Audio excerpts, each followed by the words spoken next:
Virgen para ser por el poder de posibilidad, fue crucificado, muerto y sepultado, descendió a los infiernos y al tercer día resucitó de entre los muertos. Ustedes mismos lo profesan, descendió a los infiernos. ¿Cuál infierno? No es al infierno de Satanás. Ese infierno es simplemente una mala traducción de Seol, la tierra de los muertos. No es el mismo infierno de los condenados. Es el Seol donde están aquellos que murieron en amistad con Dios, y como ya Jesucristo nos salvó porque ya se crucificó, Él va por ellos. ¿Quiénes están ahí? Abraham, Moisés, Jacob, Job y todo el Antiguo Testamento en amistad con Dios. Todas esas almas no estaban en el cielo, están en el Seol, porque Jesucristo aún no se había crucificado y no había salvación todavía para nosotros, pero Dios, en su infinita misericordia, no iba a dejar a aquellos desprotegidos, estaban en el cielo. ¿Se entiende entonces ahora el credo? ¿Se entiende por qué el Salmo habla del Seol? Y se entiende por qué no es el infierno. Ahora, ¿qué pasa con los de Gehenna? El Gehenna tenía puerta directa, un pasillito para el infierno. Así de simple, no hay más nada que explicar. Aquí nos está preguntando Elvia, ¿qué diferencia hay entre el Seol y el infierno? Ahorita le respondo. Erwin, ¿quiénes están en el Seol inferior? Ok, ¿qué diferencia hay entre el Seol y el infierno? Pues que como Cristo todavía no había hecho el acto de salvación, todavía no habían condenados ni salvados, sino en espera. Pero lamentablemente para aquellos que morían enemistados con Dios no hay salvación. Entonces era una puerta directa en el Gehenna, que viene siendo el Seol inferior, simplemente se iba a expandir o se iba a comunicar a los alejados de Dios. Entonces, es el infierno, en realidad el infierno es el sitio, es el sitio reservado para el primer alejado de Dios. ¿Quién fue? Fue Lucifer. Y esto ocurre mucho antes, cuando Lucifer se revela ante Dios y se trae con él, porque convence a un tercio de sus ángeles en esta rebeldía, en este acto de rebeldía. Él se está alejando de Dios. Y al alejarse de Dios, es expulsado, porque recuerden que Dios no está con el pecado no puede estar con Dios. Entonces, él es expulsado y se lleva al infierno. El infierno es el sitio reservado para aquellos que se rebelaron contra Dios en un principio. ¿Qué pasa? Que ahora, al haber salvación por Cristo, ¿a quién salva Cristo? A los merecedores de ese premio. Entonces, los merecedores que están en el Seol superior, se les abre el cielo. ¿Qué pasó con el cuerpo de Judas Iscariote? Traicionó a Jesús con un beso, pero pocos saben cómo terminó su historia. ¿Dónde está el cuerpo de Judas Iscariote? La Biblia no da una sola versión. Da dos. En Mateo 27, Judas se arrepiente. Devuelve las 30 monedas. Se ahorca. Pero en Hechos 1, cae de cabeza y se revienta. ¿Contradicción? No exactamente. Muchos creen que primero se colgó y luego su cuerpo cayó, descomponiéndose violentamente. Era común en los terrenos rocosos de Jerusalén. ¿Dónde ocurrió esto? En un lugar llamado Aceldama, que en arameo significa campo de sangre. Fue comprado con las 30 monedas de plata, como cuenta Mateo. Está en Jerusalén, al sur del Valle de Hinón, una zona históricamente asociada a muerte, basura y fuego. De ahí viene la imagen del infierno en muchos textos. Allí se encuentra una tumba antigua excavada en roca, conocida como Campo del Alfarero, que la tradición ha vinculado con la sepultura de Judas desde hace siglos. Murió como vivió sus últimos días, en la oscuridad. Pero fue condenado para siempre. La iglesia nunca lo ha declarado. Solo Dios conoce el corazón, incluso el de Judas. ¿Sabías que los mismos hechos que hoy indignan al mundo fueron los que hace 1000 años desencadenaron la primera cruzada? Después de la muerte de Mahoma, los ejércitos islámicos se expandieron a la fuerza desde Arabia hasta Siria, Palestina, Egipto y España. Jerusalén, Antioquía y Alejandría, todas ciudades cristianas, fueron conquistadas por la espada. Durante siglos, los cristianos viajaron en paz a Tierra Santa hasta que los turcos selyúcidas comenzaron las masacres. En 1071, los turcos derrotaron al Imperio Bizantino. El emperador Alejo I pidió ayuda al Papa. En el Concilio de Clermont, el Papa Urbano II pronunció las palabras que marcaron la historia: Dios lo quiere. Después del llamado del Papa Urbano II, miles de hombres y mujeres dejaron todo atrás. Campesinos, nobles y caballeros marcharon hacia Oriente con una sola convicción: defender a los cristianos perseguidos y liberar los lugares santos profanados. Atravesaron montañas, desiertos y mares. Y, contra todo pronóstico, conquistaron Jerusalén.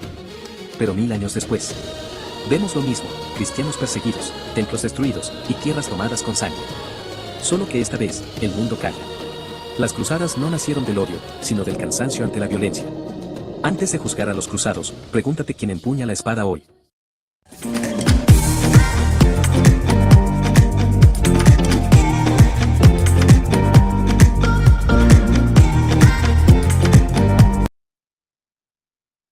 Hola, buenas noches a todos. Bienvenidos una vez más a Catolispedia, a otra clase de formación para defender tu iglesia católica. Como es de costumbre, por favor, necesito que me confirmen si me pueden escuchar bien y se ve lo que estoy transmitiendo.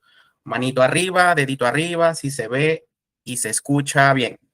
Esta vez pues, tengo la cámara un poquito de lado, pero bueno, no quise modificar las computadoras hoy. Como ven en pantalla, hemos avanzado bastante. Hoy tengo la intención de terminar el módulo 4 de sacramentos. Hemos hablado del bautismo, de la Eucaristía, la confirmación, la confesión. Y hoy vamos a hablar del sacramento del matrimonio. Y si el tiempo lo permite, hablaremos del orden sacerdotal y la unción de los enfermos. Solamente vamos a dar un resumen porque quiero que recuerden que hablamos de la unción de los enfermos semanas atrás. Muchas semanas atrás hicimos un especial de la unción de los enfermos. Así que ustedes, como buenos estudiantes, sé que van a poder ir atrás, revisar su material de resumen y recordar, y no tengo que dar ese tema hoy, para poder abrir un pequeño espacio para hablar del Halloween, esa celebración mundana que se acerca y que es muy importante que entremos en razón y sepamos, yo como cristiano católico deberé participar de estas celebraciones. Bueno, ya lo vamos a ver. Primero que nada, pues bueno, esperando que más gente se conecte, tenemos poquita asistencia hoy, ojalá y sea porque todos están participando de la celebración del nuevo santo venezolano, San José Gregorio Hernández. Así que bueno, nos invocamos al Espíritu Santo para prestar atención. En el nombre del Padre, del Hijo y del Espíritu Santo. Amén. Ven, Espíritu Santo, y llena los corazones de tus fieles y enciende en ellos el fuego de tu amor. Envía, Señor, tu Espíritu para darnos nueva vida y se renovará la faz de la tierra. Oh Dios, que iluminaste los corazones de tus fieles con las luces del Espíritu Santo, concédenos saborear las cosas rectas según sea tu Espíritu y participar para siempre de tus divinas consolaciones. Por Jesucristo nuestro Señor. Amén. Señor Padre amado, Padre celestial y creador, Señor Hijo único Jesucristo, Espíritu Santo, reciban esta escuela, este tiempo de formación como sacrificio en favor de todas las peticiones que tenemos en nuestros corazones. En especial, Señor, para el descanso eterno de todas las almas del purgatorio. Yo en especial pido por mi mamá Noli Marlene Méndez, por mi abuela María del Carmen y por mi tía Telida García y por todas las almas del purgatorio, para que el Señor les dé el descanso eterno y brillen para ellas la luz perpetua. Que descansen en paz. Amén. En el nombre del Padre, del Hijo y del Espíritu Santo. Amén. Bueno, hablamos ya de varios sacramentos. Hoy nos toca hablar del sacramento del matrimonio. Primero que nada, tengo que aclarar lo siguiente. Yo no soy un director espiritual, yo no soy un asesor de parejas, yo no soy sacerdote, yo no soy la persona idónea para aconsejar cómo debe usted llevar su matrimonio. Yo simplemente soy un vago profesor de apologética católica que le va a repetir lo que la iglesia ya enseña respecto de estos sacramentos. Entonces, que quede claro que yo no puedo darle consejo, dirección espiritual a usted en base a su matrimonio o en base a su tipo de relación de pareja. Sin embargo, voy a tratar de ser lo más explícito posible en lo que la iglesia se refiere al sacramento del matrimonio. Primero que nada, yo no estoy casado, así que muchos de los acá conectados tienen mejor experiencia que yo para luego, después de la clase, darnos su testimonio de vida. Matrimonio. Si revisamos la palabra matrimonio en el diccionario, dice unión de dos personas mediante determinados ritos o formalidades legales que es reconocida por la ley como familia. Es decir, la pareja contrajo matrimonio en la Basílica del Pilar, un ejemplo. En el catolicismo y otras confesiones cristianas, es el sacramento que une indisolublemente a un hombre y una mujer y por el que se comprometen a vivir de acuerdo a las prescripciones de la iglesia. Y ahora, acá es importante que veamos esta definición. Matrimonio es la unión indisoluble entre un hombre y una mujer. No dice entre un hombre y otro hombre. No dice entre una mujer y un caballo. No dice entre una mujer y otra mujer. Dice explícitamente entre un hombre y una mujer. ¿Por qué? La iglesia discrimina. La iglesia tiene algo contra la comunidad LGBT, no sé qué. No. El concepto de matrimonio es básico y la iglesia simplemente lo pone en práctica. La palabra matrimonio se suele derivar de la expresión matris munium, que proviene de dos palabras del latín. La primera palabra, matriz, significa madre, y la segunda, munium, que se refiere a cuidado, a protección. Es decir, la palabra matrimonio invoca protección de la que va a ser madre. Esta protección debe venir de un hombre. En tanto, se considera que la madre es la que contribuye más a la formación de una familia. Por eso veíamos que en el concepto de la iglesia es la unión indisoluble entre un hombre y una mujer que se comprometen a qué? A formar una familia. Otra posible derivación es la palabra matreon y munians, que son significados de la idea de defensa y protección de la madre, implicando la obligación del hombre hacia la madre de sus hijos. Entonces, en resumen, ¿qué significado contiene la palabra matrimonio? Protección del hombre hacia la que va a ser madre. Es decir, es necesario la procreación.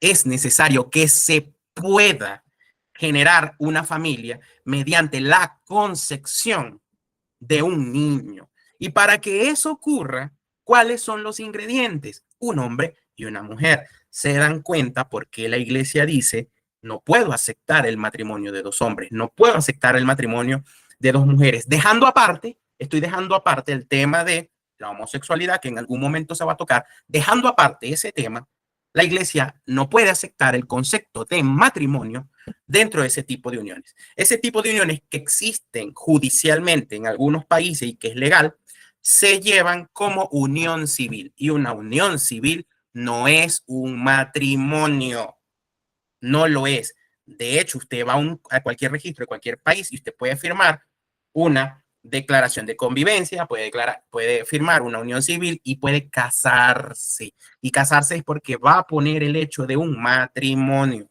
Y el matrimonio, por concepto, debe prever o debe existir la posibilidad de procrear.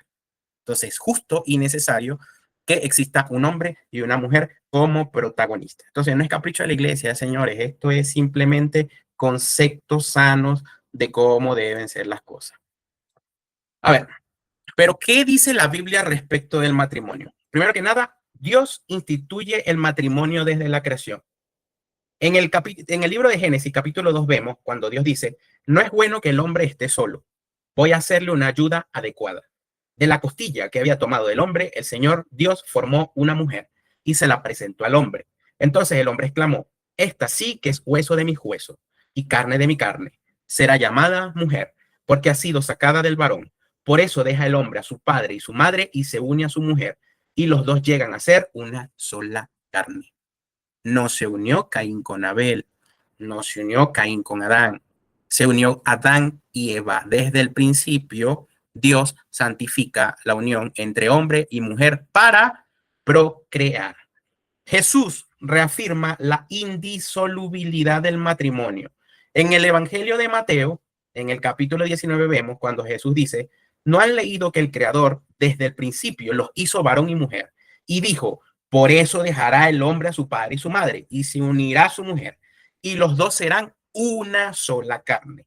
De manera que ya no son dos, sino una sola carne. Pues bien, lo que Dios unió, que no lo separe el hombre. Lo que Dios unió, que no lo separe el hombre. Nosotros no podemos ser una sola carne aquí en la esquina, allá en la otra ciudad, allá en el otro pueblo.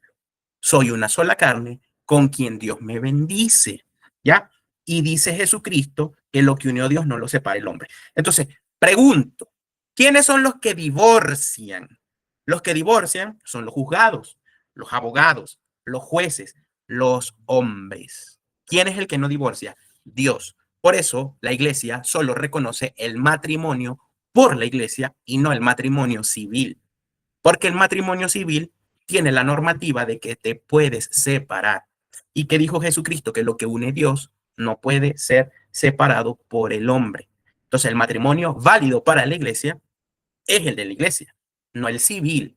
Miren cómo algunas comunidades de otras denominaciones cristianas aceptan el civil como si nada, no, ya usted está casado, usted se puede separar porque la unión civil dice que usted se puede separar y aceptan esos matrimonios y se pasan por el sobaco, y me disculpan la palabra, estos versículos importantes del Evangelio. Dicen que leen la Biblia, que se sabe en la Biblia, atacan a los católicos, ustedes no leen la Biblia, pero hacen lo que les da la gana, lo que les sea fácil, porque ser protestante es ser cristiano fácil, ser cristiano light.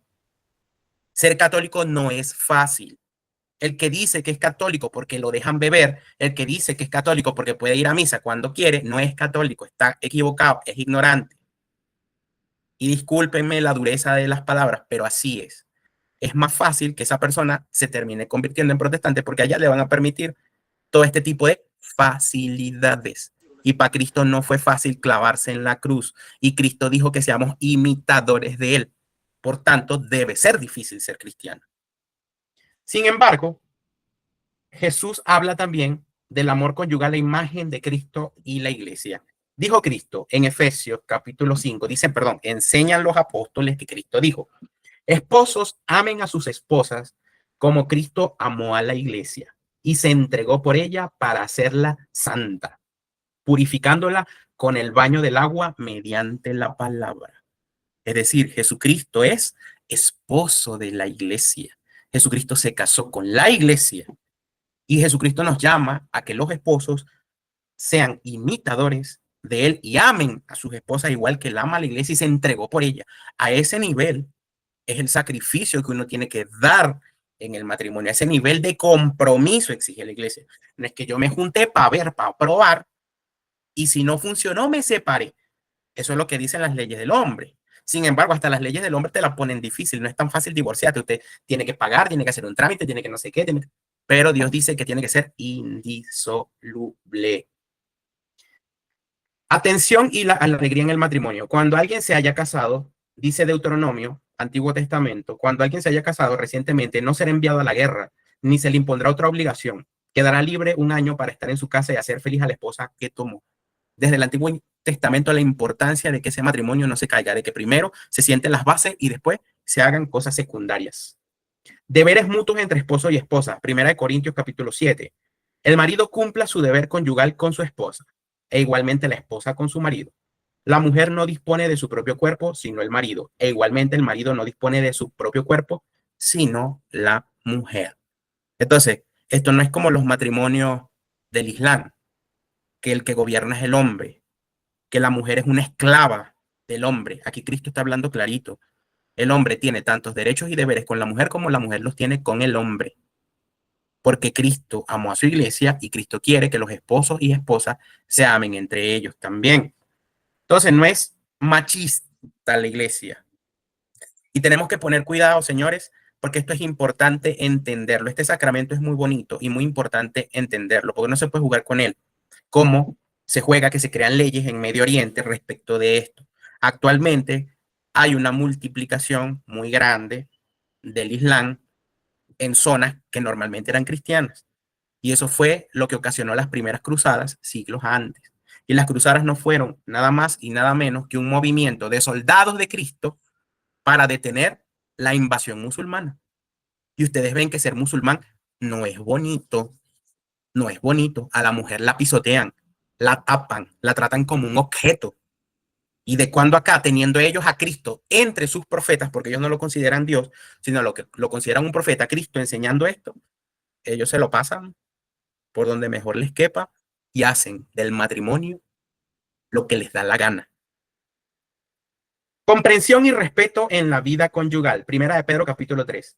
Del mismo modo, ustedes, esposos, sean comprensivos en la vida conyugal, mostrando respeto a la mujer como vaso más frágil y compartiendo con ella la gracia de la vida, para que nada estorbe sus oraciones. Miren, por algo la costumbre tradicional dice que el hombre ni con el pétalo de una rosa tiene que pegarle a una mujer, porque eso es enseñanza bíblica, eso no es enseñanza social. El mismo Dios exige que los esposos deben proteger a su mujer y desde el concepto de matrimonio lo estamos viendo. La mujer es la base para que la familia se forme. Sin embargo, esa mujer debe estar protegida por su hombre. Mateo capítulo 5 nos habla de la fidelidad y pureza del corazón. Han oído que se dijo, no cometerás adulterio, pero yo les digo, todo el que mira a una mujer deseándola, ya cometió adulterio con ella en su corazón. La fidelidad ante todo. Primera de Corintios capítulo 7, unidad espiritual y dominio propio. No se priven el uno del otro, a no ser de común acuerdo y solo por un tiempo para dedicarse a la oración. Luego vuelvan a unirse para que Satanás no los tiente por falta de dominio propio. Fíjense que la enseñanza dice que la única forma en la que Dios acepta que el uno del otro se prive de compañía, de atención, sea para atender cosas de Dios.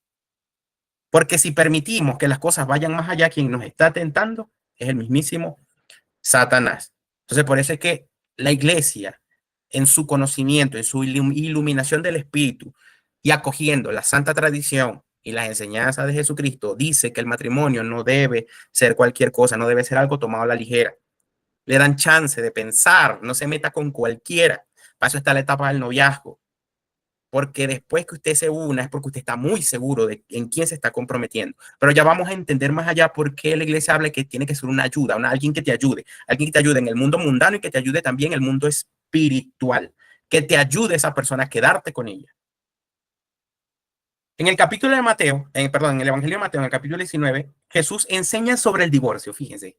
O sea, no que nos enseña a divorciarnos, no va a explicar por qué el divorcio no debe ser. Aconteció que cuando Jesús terminó estas palabras, se alejó de Galilea y fue a las regiones de Judea, al otro lado del Jordán, y le siguieron grandes multitudes y los sanó allí. Entonces vinieron a los fariseos tentándole y diciéndole, ¿es lícito al hombre repudiar a su mujer por cualquier cosa? Él respondiendo le dijo, ¿no habéis leído que el que los hizo al principio, varón y hembra los hizo? Y dijo, por esto el hombre dejará padre y madre y se unirá a su mujer y los dos serán una sola carne. Así que no son ya más dos, sino una sola carne. Por tanto, lo que Dios juntó no lo separe el hombre. Le dijeron, ¿por qué pues mandó Moisés dar carta de divorcio y repudiarla? Él les dijo, por la dureza de vuestro corazón, Moisés os permitió repudiar a vuestras mujeres, mas al principio no fue así. Y yo os digo que cualquiera que repudia a su mujer, salvo por causa de fornicación y se casa con otra, adultera. Y el que se casa con la repudiada, adultera. Le dijeron sus discípulos, si así es la condición del hombre con su mujer, no conviene casarse. Entonces él les dijo, no todos son capaces de recibir esto, sino aquellos a quienes es dado. Pues hay eunucos que nacieron así del vientre de su madre, y hay eunucos que son hechos eunucos por los hombres, y hay eunucos que asimismo se hicieron eunucos. ¿Qué quiere decir Cristo con tremenda enseñanza? Que el matrimonio no es para cualquiera, es un don, por eso es un sacramento de la iglesia. Aquel que lo recibe y lo lleva a cabo con total santidad, con total fidelidad, respeto y cuidado, cometiendo sus errores, como todo humano que somos, esa persona lleva el don de Dios.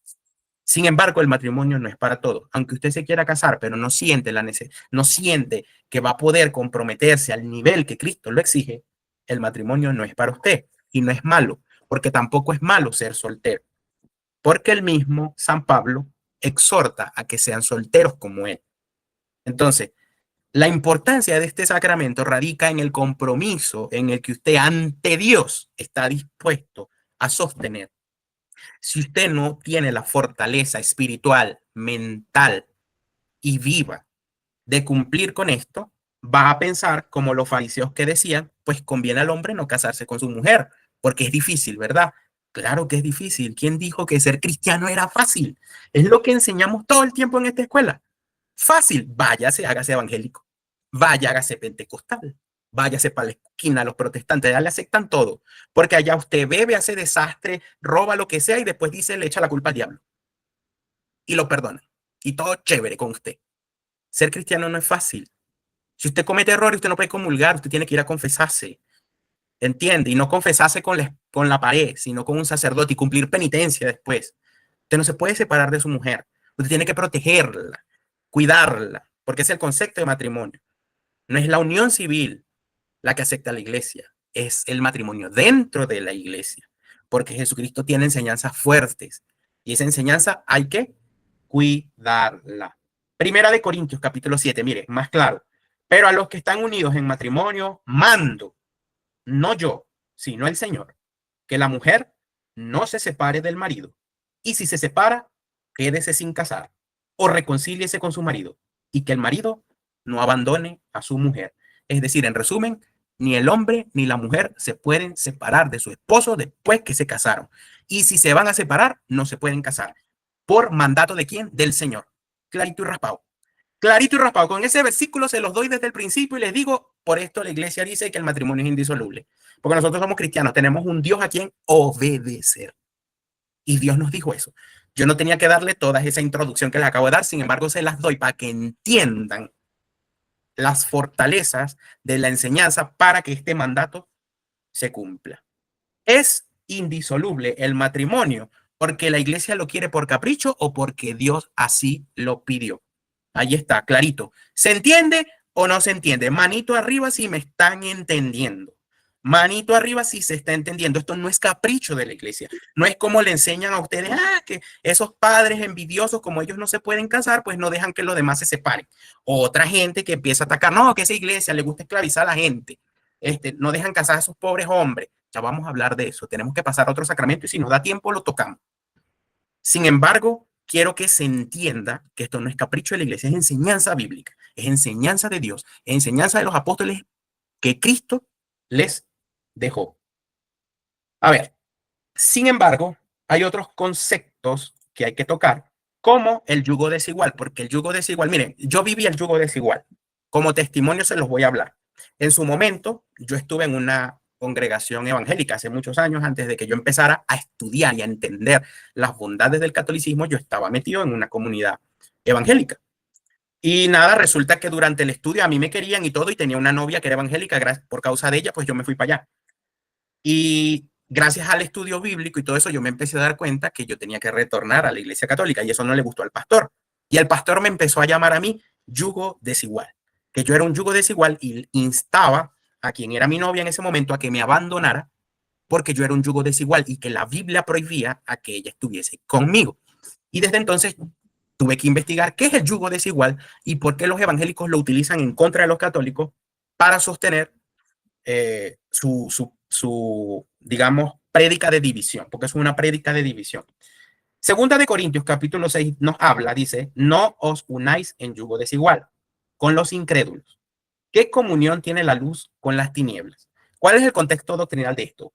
Pablo, en este momento, está previniendo a los cristianos de Corinto para que no entren voluntariamente en relaciones o asociaciones profundas, sean matrimonios, alianzas o compromisos morales, no solamente matrimonios, sino cualquier tipo de alianza, con personas que no comparten la fe en Cristo. ¿Por qué? El yugo desigual, como ven en la imagen, es una imagen agrícola.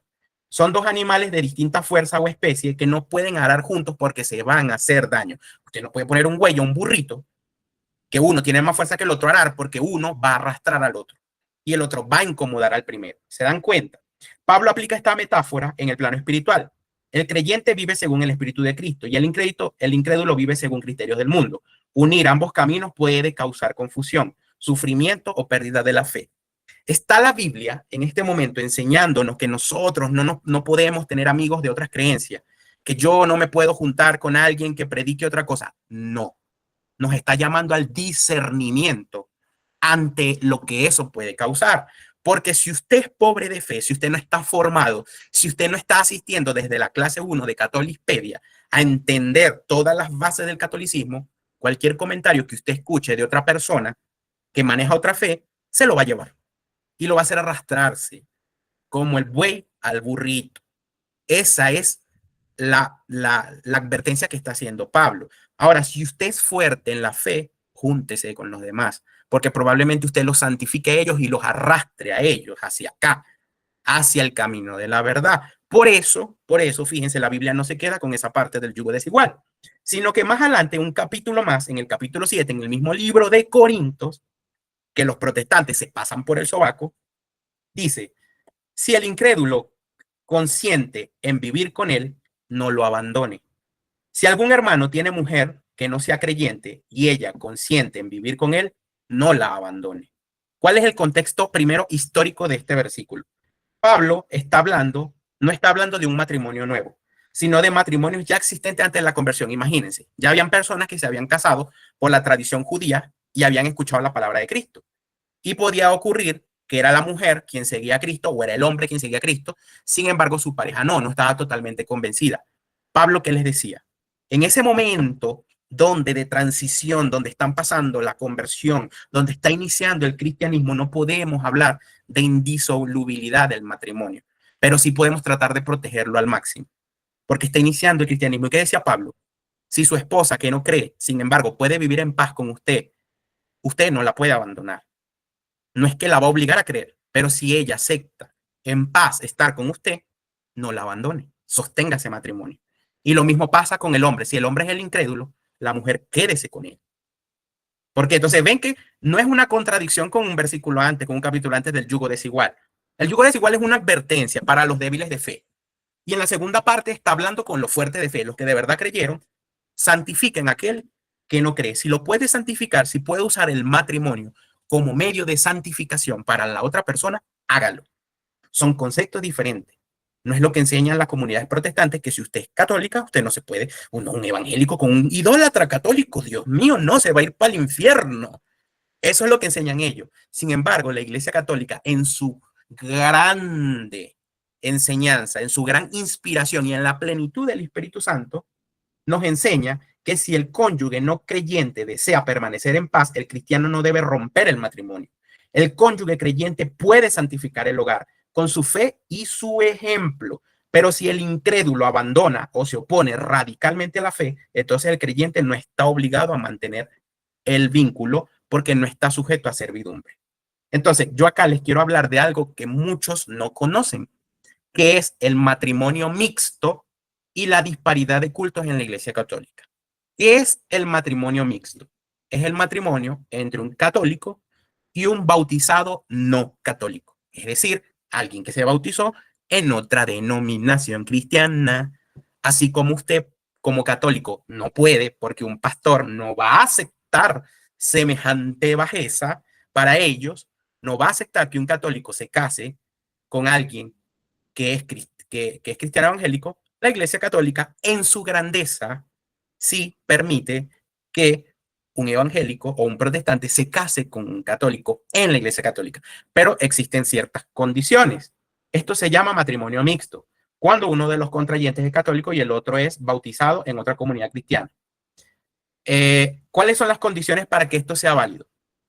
Para que este matrimonio sea válido no basta una licencia, sino una dispensa de parte del obispo diocesano de impedimento otorgada. El obispo puede conceder la dispensa en este caso cuando el cónyuge es católico, cuando el cónyuge católico promete conservar su fe y educar a los hijos en ella, primero. Segundo, el no bautizado conoce esa promesa y no se opone a ella. Y tercero, ambos aceptan las propiedades esenciales del matrimonio, que es unidad, indisolubilidad y apertura a la vida.